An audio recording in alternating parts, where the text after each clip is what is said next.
past few shorts, I talked about how to make your climax feel like it fits your book. But there's one more element to getting the end of a book right that I think is super important. That's the falling action. Yeah, those last couple of chapters after the big climax, when everyone's recovering from the battle and everyone's, settling in to their lives and figuring out how to open a bake shop in the rubble of their hometown or whatever. Those chapters are really hard to get right.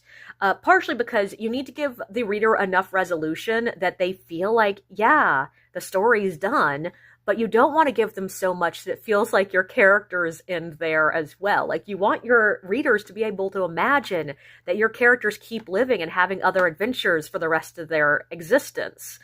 But for me, the things to get right with falling action is, first, you want to set it in the form of a scene. Like, yes, give us an actual moment in the aftermath. Like, they are sitting there in the rubble sweeping up, broken glass, and they look across the way and see a bakery and imagine that, oh, yes, we will open our bakery right there.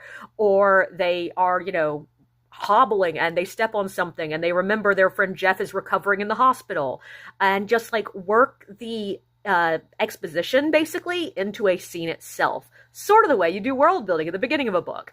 But the other thing that you really need to focus on is the new normal. What is their life going to look like after the big events of the climax? And we don't need every detail. We just need enough to know that, like, oh, they're going to continue being adventurers, or no, they're settling down to run a library, or whatever.